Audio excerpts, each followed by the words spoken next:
So hi everyone, hope you're well today and looking forward to our short session, meditations, obviously the chanting to start with, and then continuing the discussion on Q&A, really, questions and answers, where I've grouped, at present I've grouped a bunch of questions together related to the 4 immeasurables, as well as some random ones as well. So we'll probably finish off, I'll start, I should say, with some more answering of the questions related to the 4 immeasurables, and then I'll go off to some random ones. And maybe the following week, we'll actually finish the questions in relation to the 4 immeasurables, as well as more random questions. Okay, so let's do the chanting now and really be mindful, be aware, be conscientious. Namo Tassa Bhagavato Arahato Samma Sambuddhassa. Namo Tassa Bhagavato Arahato Samma Sambuddhassa. Namo Tassa Bhagavato Arahato Samma Sambuddhassa. Buddham saranam gacchami, Dhammam saranam gacchami, Sangham saranam gacchami, Dutayambi Buddham saranam gacchami, Dutayambi Dhammam saranam gacchami, Dutayambi Sangham saranam gacchami, Tatayambi Buddham saranam gacchami, Tatayambi Dhammam saranam gacchami, Tatayambi Sangham saranam gacchami. Namo Buddhaya, Namo Dharmaya, Namo Sanghaya, Namo Buddhaya, Namo Dharmaya, Namo Sanghaya, Namo Buddhaya, Namo Dharmaya, Namo Sanghaya. I take refuge until I'm enlightened in the Buddha, the Dharma, and the Sangha. Through the positive potential I create by practicing the 6 paramitas, may I soon attain enlightenment in order to benefit all sentient beings.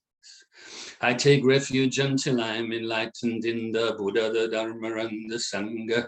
Through the positive potential I create by practicing the 6 paramitas, may I soon attain enlightenment in order to benefit all sentient beings. I take refuge until I am enlightened in the Buddha, the Dharma, and the Sangha. Through the positive potential I create by practicing the 6 paramitas, may I soon attain enlightenment in order to benefit all sentient beings. May all sentient beings have happiness and its causes. May they be free from suffering and its causes. May they never be parted from their happiness beyond suffering. May they abide in equanimity, free of bias, attachment to the near, and aversion from the far. I shall cause this. Great compassionate Buddha, please inspire me to be able to do so. Reverently, I prostrate with my body, speech, and mind, and present clouds of every types of offerings, actual and mentally transformed. I confess all of my negative actions accumulated since beginningless time, and rejoice in all the virtues of all holy and ordinary beings. Please remain until cyclic existence ends, and turn the wheel of Dharma for all sentient beings. I dedicate the virtues of myself and others to the great enlightenment. However innumerable all sentient beings are, I vow to save them all. However inexhaustible my delusions are, I vow to extinguish them all. However immeasurable the Dharma teachings are, I vow to master them all. However endless the Buddha's way is, I vow to follow it completely. Om Mani Padme Hum. Om Mani Padme Hum. Om Mani Padme Hum. Tayata Gati Gati Para Samgati Bodhi Soha. Tayata Gati Gati Para Samgati Bodhi Soha. Tayatam gati gati parasum gati bodhisuha. So now get yourself comfortable for some meditation practice. Initially, to release the tension from the body. If you are sitting upright on the couch or the chair or on the floor on cushion, don't be too rigid, like this too much, but also don't slouch. Nice and balanced, with the hands resting on the lap, left on the bottom, right on the top, thumbs touching, either like this or flat on your palms. Or if that's not comfortable for you, then any other position, as long as it's nice and balanced. Generally, we have the chin just slightly tucked in to keep the back of the neck straight. And if you have to lean on the back of a chair or even lie down, that's fine too, if you have something like a bad back. Okay, so really be careful if you are lying down or reclining in whatever way that you don't fall asleep or get sleepy or dull. And now bring your mind inside your body to release the tension from the body. All the way from the tips of the toes, up your leg gradually, or legs, through your midsection, and then up the upper torso, the front, the sides, the back, to your shoulders, and then down your arms to the tips of your fingers, and up to your neck,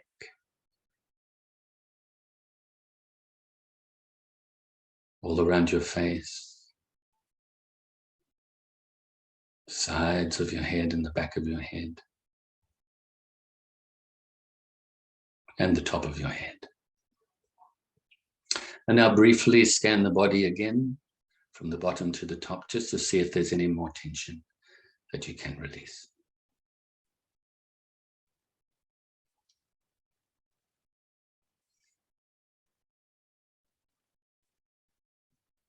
When you are ready, bring your focus now to placing your mind onto the breath, onto the feeling of the breath as you breathe in and out. That's all we have to do right now. Let go of the past or planning for the future. And even let go of the concept of the present. Just placing your mind onto your breathing. And if you'd like, you can also add the extra technique of counting to 10. So 1 in breath, 1 out breath is 1, and so on. Don't go past 10. And if your mind starts to become distracted on the way to counting to 10, then go back to 1 at that time.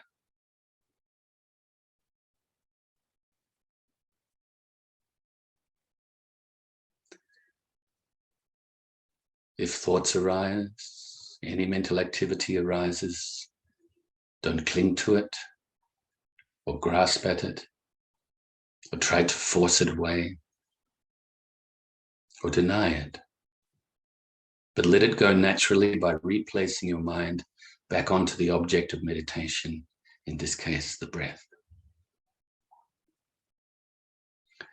And if your mind starts to become dull during this short session, then wake it up a little bit by refocusing on the breath more brightly.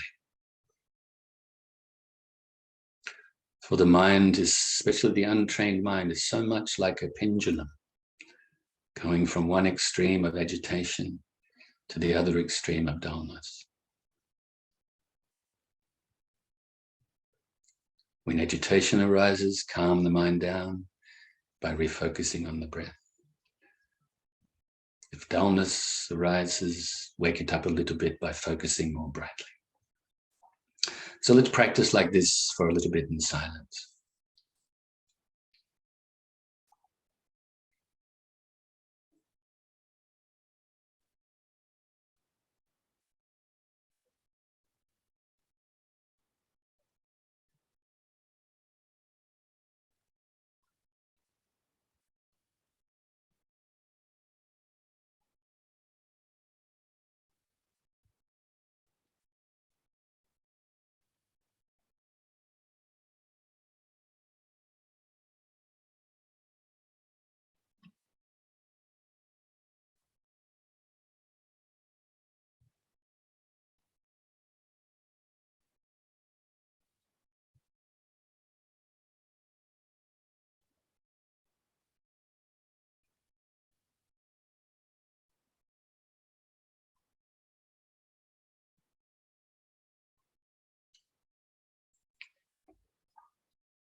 So now we can feel very pleased with ourselves and fill ourselves with universal loving kindness, friendliness, forgiveness, acceptance, honesty.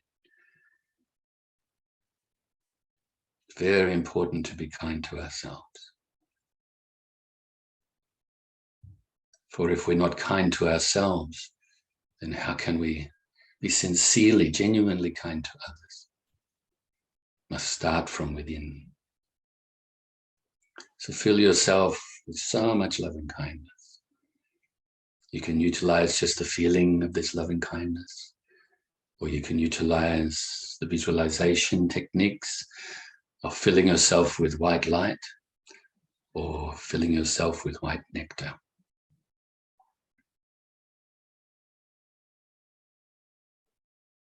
And now radiate this love and kindness outwards, initially to your loved ones, your family, your friends, filling them with this universal love and kindness as well. And have the wish that they have happiness and the causes of happiness.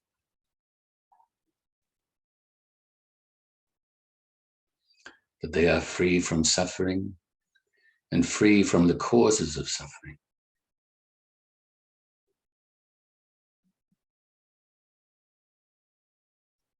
And that they are peaceful.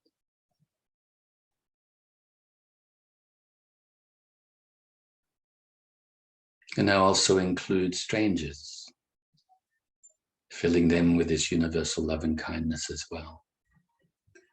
And also wishing that they have happiness and the causes of happiness. That they are free from suffering and the causes of suffering. And that they are peaceful.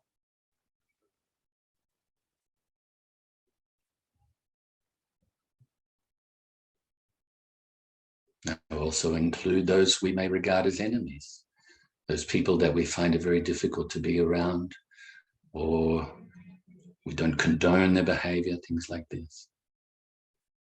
Fill them with a universal love and kindness too, wishing that they are happy and engage in the causes of happiness, that they are free from suffering and avoid engaging in the causes of suffering, and that they are peaceful.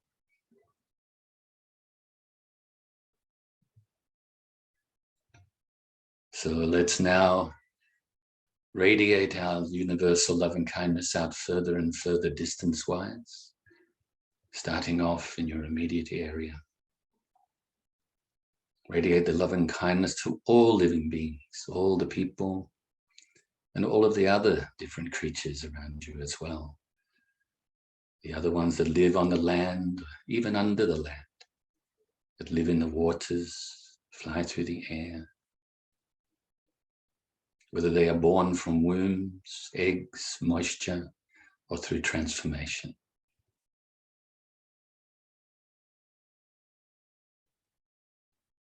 May they all be happy, free from suffering, and be peaceful.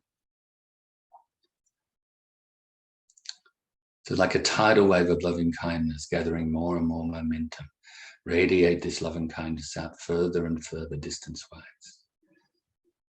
Now covering your whole state or county and all of the living beings that reside here. And other states and counties throughout your whole country. And other countries throughout the whole world. Initially those that you have some sort of affinity towards or for, as well as those that you're indifferent towards, and those that you may have, for whatever reason, some sort of negative feelings towards. Your loving kindness pervades throughout all of the countries throughout the world, and now throughout the oceans.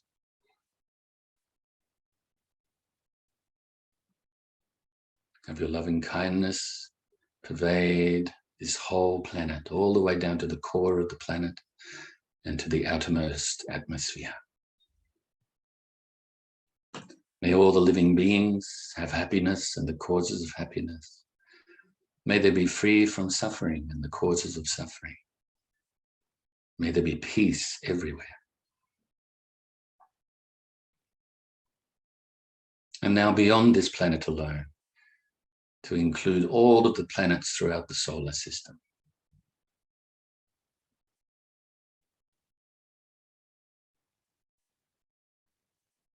Now all of the solar systems throughout the galaxy. And all galaxies throughout the known universe. And beyond. Until your loving kindness, this infinite, immeasurable loving kindness, pervades throughout infinite space. Whilst also being present here and now to recite the dedication prayer. Due to this merit, may I soon attain the enlightened state of the Buddha, so that I may be able to liberate all sentient beings from their suffering. May the precious bodhicitta, not yet born, rise and grow. May that born have no decline, but increase forevermore. And may the precious view of shunyata, not yet born, rise and grow. May that born have no decline, but increase forevermore. Namo Buddhaya, Namo Dharmaya, Namo Sanghaya. So now, like I said, we will continue our discussion, answering a bunch of questions. I counted them. There was 27 questions, actually, related to the four immeasurables. As is my habit, I'm grouping them together. My habit in the case of doing the Zoom classes, that is. It'd be a little bit more freestyle if we were doing face-to-face classes, longer classes as well. But yeah, I thought I'd group them again because I think it worked during previous subjects, such as the law of karma and others. And I think actually from the feedback I got, the questions were answered. Okay, so today we will start.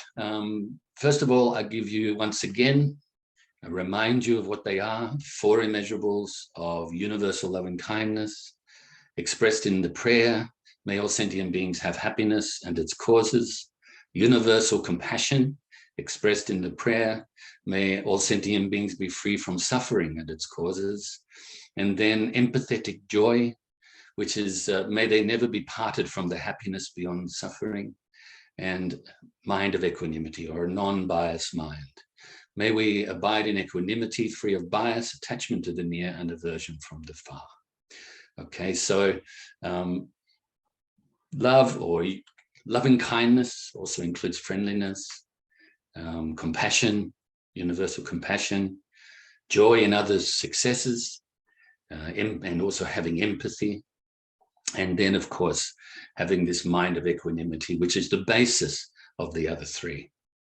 For if we have a mind of equanimity, perfect mind of equanimity, let's say, then we are not going to be biased on who we are expressing compassion towards, who we are extending the love and kindness towards, and who we are empathetic and joyful for.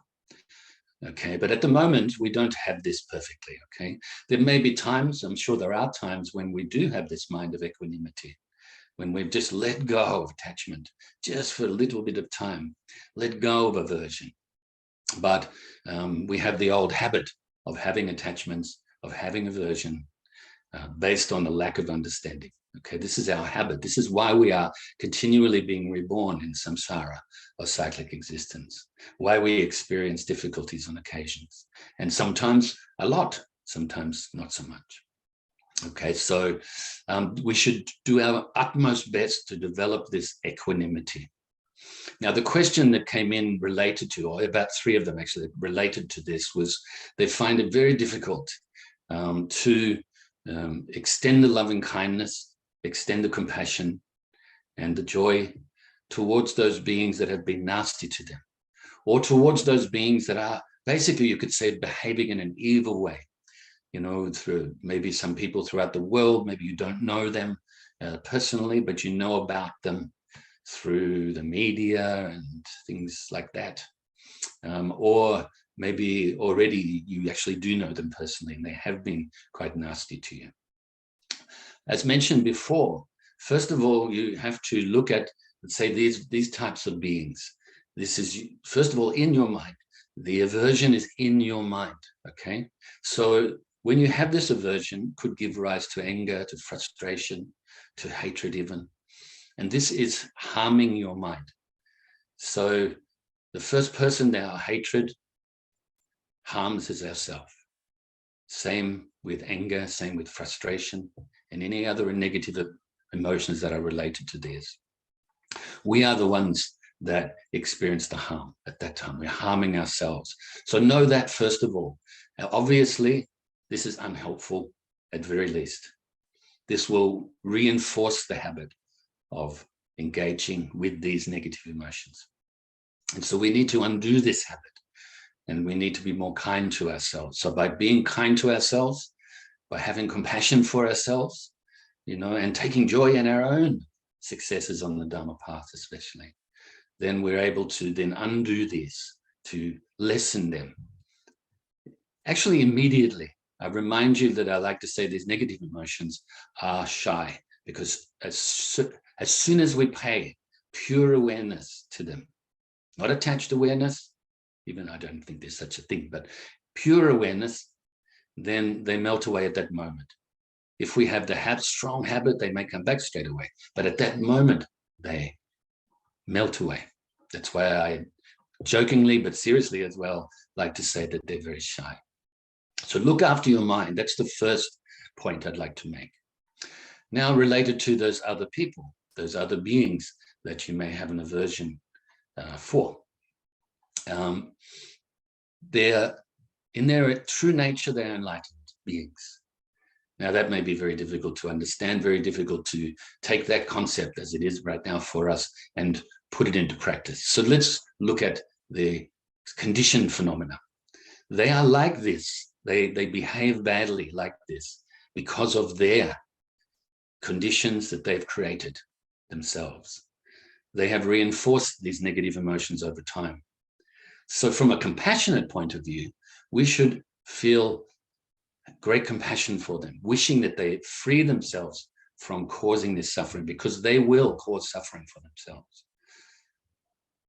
The more intense the negative actions are, based on the mind, of course, then through the thoughts that continue, and then through the verbal actions and the physical actions, they will be creating very negative karma for themselves, and also reinforcing these habits to be even thicker. We don't want that. From a Dharma point of view, practice point of view, the compassion that we want to develop means relatively now that we want these beings, as well as all others, to be free from this, to be free from this suffering. So they have ignorance, but so do we.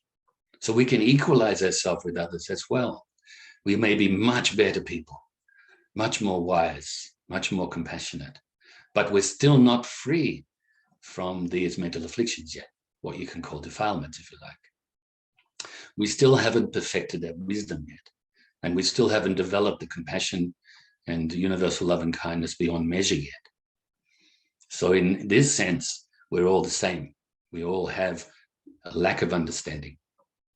And then also you can think about even though this is still a concept at the moment, everything's impermanent, okay? Anicca.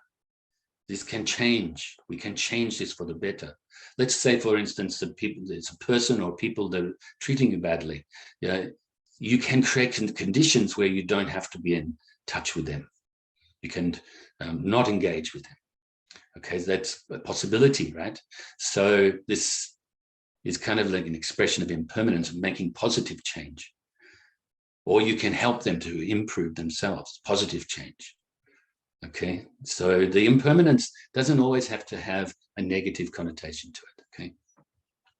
In fact, it shouldn't have just a negative connotation to it, because it's empty of self-nature, due to this constant change and other factors. Also, if somebody is nasty to you, then this actually is empty, okay? Remember what I've said about the three different aspects of every experience that we have: the self, the other, and also the experience or the actions themselves. So let's say somebody insults you. They call you some bad names.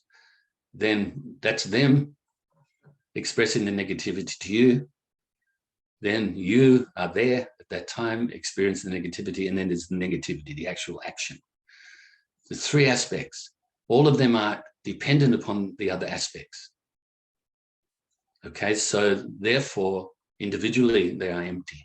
And collectively, they are also empty because they are dependent upon each aspect. I won't go into any more details on that. And I was going to actually talk about the different senses, to hear it, to, the sight and so forth. But I think we've already covered these things before. And so I think that maybe covers that one. So try your best to give up this aversion for others. Doesn't mean you have to hang out with bad people. Doesn't mean you have to condone their bad behavior. Okay, so really important that we realize that the more you put this teaching into practice, the more you will create the good habits. You will undo the negatives, and then you will increase the positives.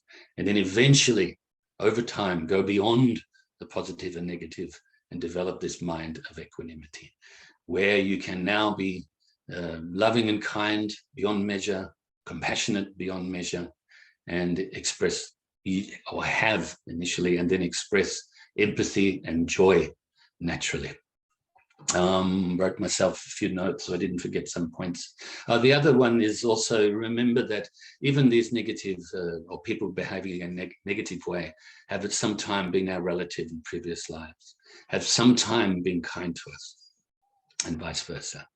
Okay, just remember that. So equalize the self and others, and also realize that all beings have been our mother, or at least our relatives of some sort in the past. Forgiveness and acceptance are very important. Forgive ourselves, accept ourselves as we are right now, but also accept others as they are right now and forgive them.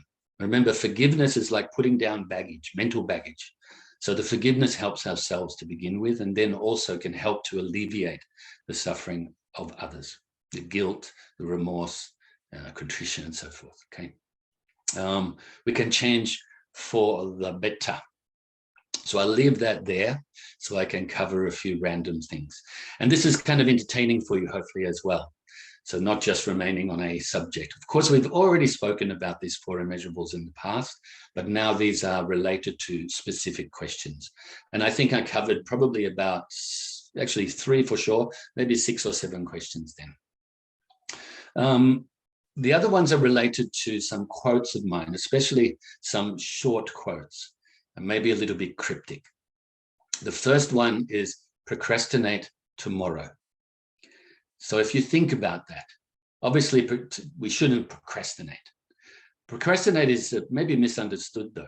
Sometimes I think people think procrastinating means you don't do something, but actually maybe if you choose not to do something, that is not procrastination.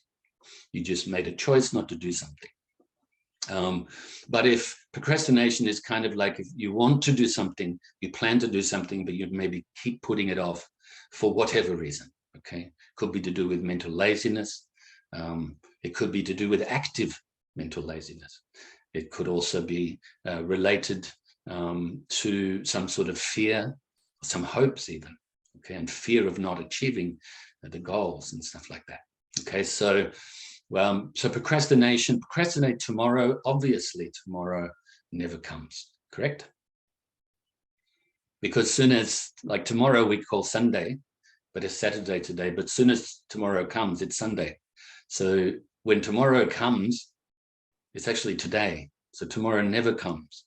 So it's a play on words. It's actually a slightly longer quote that I read years ago when I was working in the entertainment industry and moved to Hollywood. 1994. And, I mentioned this many times before, and I keep it short now.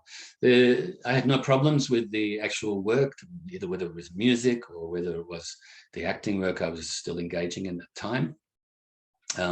But the business side of it never really interested me. I've realized that looking back in hindsight. And so this quote came about. I read it somewhere, and I can't remember the exact quote. And then I paraphrased it drastically to procrastinate tomorrow, and actually wrote it down in big texter and put it on a piece of paper and stuck it to my fridge. Because in the mornings, if I didn't feel like doing anything, the first place you go normally is the bathroom, say, and relieve yourself, clean your teeth, things like that. And then maybe the next place you go is the fridge. So I figured that the fridge was a good place to put this. And for a period of time, it actually amused me. Almost every morning I'd read this and think, you don't feel like doing it, but you've got to do it. So procrastinate tomorrow. Now, in this case, it's related to Dharma practice. Okay, so don't put off your Dharma practice. Practice here and now to the best of your ability. Now, sometimes that may even mean taking a break. Well, you think you're taking a break from Dharma practice, but if you maintain a good intention and you maintain a peaceful, reasonably peaceful and calm mind, then you are practicing still. Even if it doesn't look like you're actively practicing, you are practicing. Okay, keeping your mind upright, virtuous as much as we can. So here and now to practice, remember, as I mentioned before, the past is gone. If we're always dwelling on the past, then we're giving rise to worrying all the time. The present is fleeting. So even if we cling to the present, all of a sudden we're clinging to the past because the present is gone. What was the present moment at that time? So that is fleeting. So we should remain what we call in the present moment all the time, right? And then this gives rise to a peaceful mind, a calm mind. If we're always planning for the future, this gives rise to anxiety, having an anxious mind, having these hopes and fears, fearing not getting what we want or getting what we don't want, or hoping for that which we want and hoping not to get what we don't want. And so you can see by living in this present moment, we are peaceful. We are freeing our mind from worries and from anxiety. In fact, the future never comes, as I mentioned. So the 3 times are all interdependent. So past, present, and future, they are all dependent upon each other. Otherwise, they don't exist, do they? We just call it the past. We just call it the present, and we just call it the future. This is imputing not only a name onto something, or these 3 times at the moment, but also imputing some sort of concept about them. But this concept is impermanent. These names are impermanent. They are empty of independence because they are all interdependent or dependent upon each other. Okay, so therefore practice the Dharma now. Don't procrastinate on your practice. Sometimes, like I said, make a choice. I'm tired. I need to not engage in, physical meditation or the study, where your eyes are falling asleep all the time. It's just back off, but keep a good state of mind. Okay. Then the next one is, actually will take too long to do the one I was going to do, which is perfect faith. The next one is one day a peacock, the next day a feather duster. Once again, when I was working in the entertainment industry, now this goes back when I was still in Australia, probably about 1991, something like that. And I was getting some sort of notoriety. A lot of people were getting to know myself. Some as a musician, but in those days, most as an actor. I was working on these very popular TV shows, 3 of them in a row. I won't bother naming them now. But to keep myself humble, I decided that after I read this longer quote that I paraphrase it.